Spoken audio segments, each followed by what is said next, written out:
दोस्तों स्वागत है आपका हमारे YouTube चैनल सैनी एजुकेशन में। आज हम कक्षा 10वीं के विज्ञान विषय का अध्याय 6 लिख रहे हैं, जिसका नाम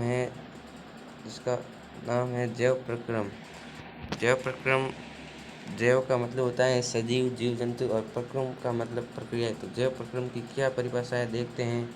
वे सभी क्रियाएं जो आपस में मिलकर शरीर के अंगों की मरम्मत का कार्य करती हैं, उसे जैव प्रक्रम कहते हैं। अथवा मतलब इसकी और क्या परिभाषा हो सकती है। इसकी और परिभाषा ये हो सकती है कि वे सभी प्रक्रियाएं जो संयुक्त रूप से जीवों के अनुरक्षण का कार्य करती हैं, उसे जैव प्रक्रम कहा जाता है।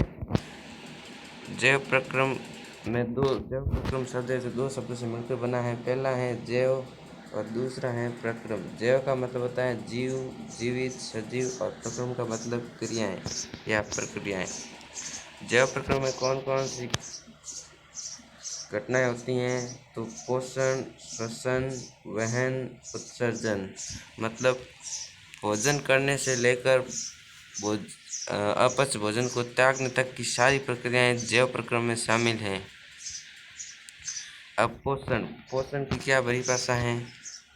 भोजन को अंतःग्रहण यानी अंदर लेने की प्रक्रिया को पोषण कहते हैं। इसकी सही परिभाषा विस्तार से क्या है कि सजीवों द्वारा भोजन को अंतःग्रहण करना, भोजन करना मतलब भोजन को इसकी भी ज़्यादा अवशोषित करना, भोजन को अवशोषित करना तथा उसका उपयोग है वो शरीर के अंगों की मरम्मत व अनुरक्षण का कार्य करना पोषण कहलाता है।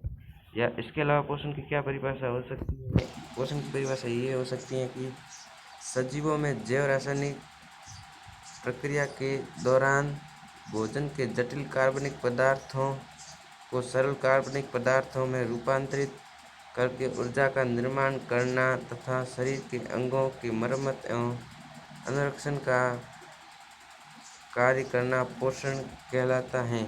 दोस्तों, इसमें कार्बनिक पदार्थों का नाम बताया गया है। कार्बनिक पदार्थ जो भोजन में शामिल होते हैं, प्रोटीन, वसा, कार्बोहाइड्रेट, ये सभी कार्बनिक पदार्थ हैं जो भोजन में पाए जाते हैं।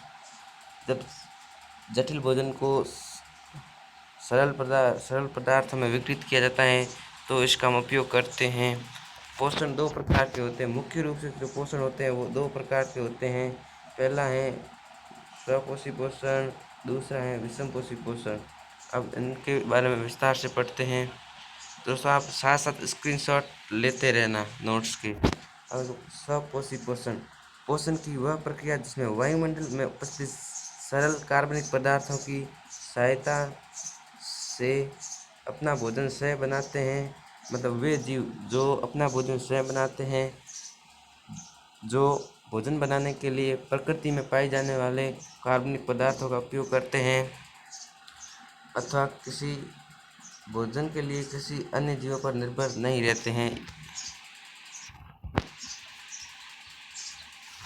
उसे स्वपोषण कहा जाता है। तथा उन जीवों को स्वपोषी कहा जाता है जो भोजन प्राप्त करने के लिए इस प्रक्रिया का अनुसरण करते हैं, उन्हें स्वपोषी कहते हैं। इनका सबसे अच्छा उदाहरण है हरे पेड़ पौधे जो प्रकाश संश्लेषण की उपस्थिति में अपना भोजन बनाते हैं। अब है प्रकाश संश्लेषण प्रक्रिया। पेड़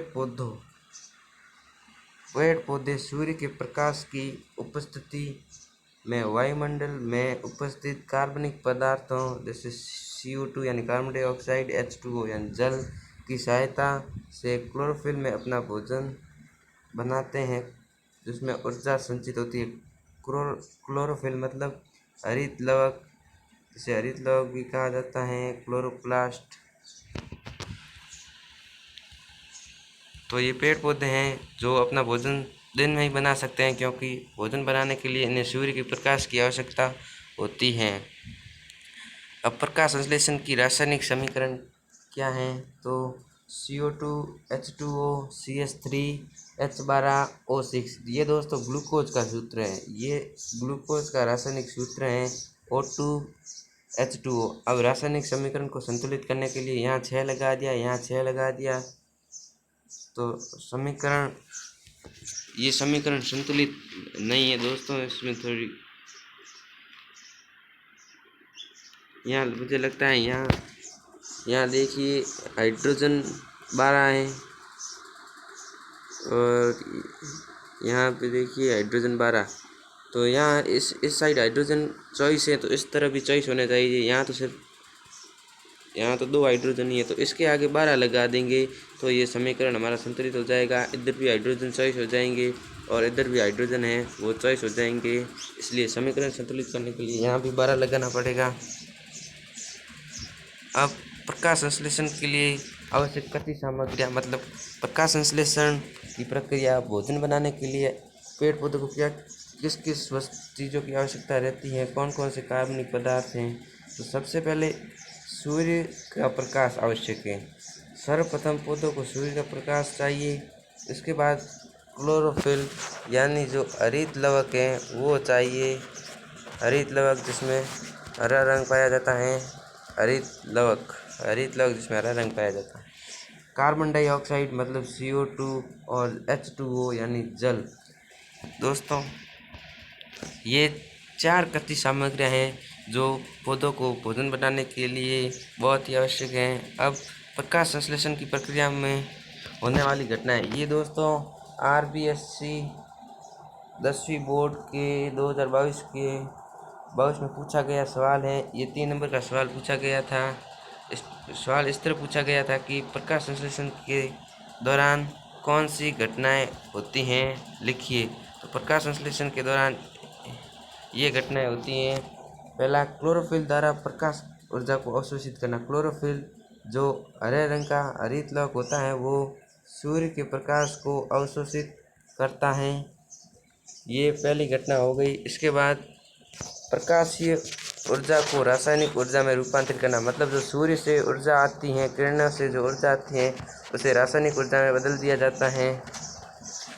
फिर जल के अणु का हाइड्रोजन तथा ऑक्सीजन में विघटित होना, मतलब जो H2 होता है वो H2 व O2 में बदल जाता है, इसका विघटन हो जाता है। क्योंकि जो जल होता है वो हाइड्रोजन और ऑक्सीजन से ही मिलकर बना होता है, इसलिए जल के अणु का जो विघटन है वो हाइड्रोजन और ऑक्सीजन में हो जाता है।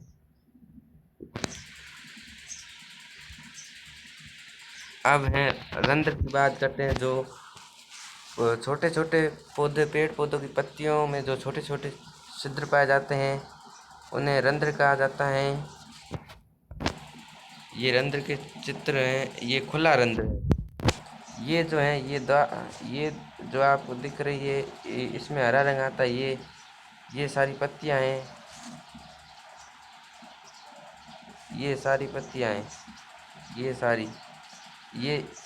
ये जो आप दाम ये दिख रहे हैं वो हैं द्वार कोशिकाएं। ये है रंध्र का छिद्र यानी, और ये हैं हरित लवक जो जिसे क्लोरोप्लास्ट कहा जाता है। ये चित्र है वो खुले रंध्र का है और ये चित्र है जो बंद रंध्र का है। ये बंद रंध्र का जो है ये चित्र है।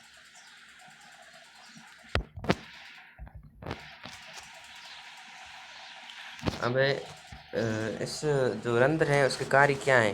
प्रकाश संश्लेषण की क्रिया के दौरान इन छोटे छोटे छिद्रों से गैसों का आदान प्रदान होता है, मतलब जो गैसों का विनिमय होता है। CO2 से O2, O2 से CO2 वो रंध्रों के माध्यम से ही होता है। इसके अलावा इसका और क्या कार्य है। वाष्पोषण की प्रक्रिया के दौरान जल का बूंदों के रूप में अवशोषित करना। जो ओस आती हैं जो सर्दियों के मौसम में आती है वो रंध्रों के कारण ही आती हैं। ओस की बूंदें आपने नाम सुना होगा। अब हमने स्वपोषी पोषण के बारे में बात कर ली है। अब हम विषमपोषी पोषण के बारे में बात करते हैं।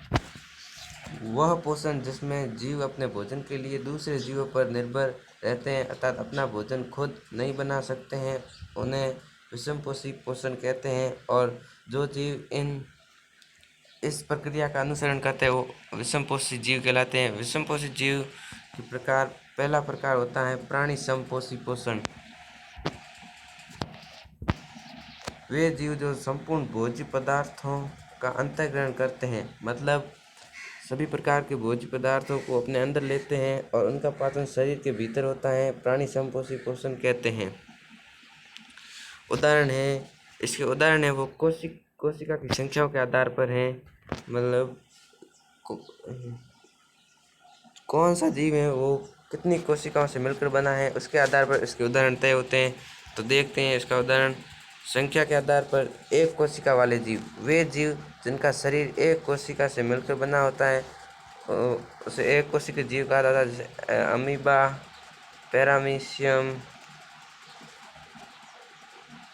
Paramecium, Euglena. बहुकोशिकीय जीव, वे जीव जिनका शरीर दो या दो से अधिक कोशिकाओं से मिलकर बना होता है, बहुकोशिकीय जीव कहते हैं, जैसे मनुष्य हैं, सारे जीव जंतु हैं। मृत जीव पोषण, वे जीव जो अपना भोजन मृत जीवों या सड़े गले पदार्थों से प्राप्त करते हैं, मृतजीवी कहते हैं, जैसे फफूंद हैं, कवक हैं, ये सभी मृतजीवी पोषण के उदाहरण हैं। अब है परजीवी पोषण, वे जीव जो अपने भोजन के लिए दूसरे जीवों पर निर्भर रहते हैं, परंतु ये जीवों को मारकर अपना भोजन ग्रहण नहीं करते हैं। उदाहरण के लिए आप जैसे जूं ले सकते हैं, अमरबेल ले सकते हैं। ये देखिए इसके उदाहरण दिए भी अभी नीचे देखना, और इसके उदाहरण है वो जूं व अमरबेल हैं, लिख देना आप और स्क्रीनशॉट ले लेना इस नोट्स के। दोस्तों अगर आपको ये हमारा वीडियो पसंद आए तो हमारे वीडियो को लाइक कीजिए तथा और इसके अगले वीडियो में करेंगे। और कक्षा 10 की सभी अध्ययन सामग्री प्राप्त करने के लिए हमारे चैनल को सब्सक्राइब करें। धन्यवाद।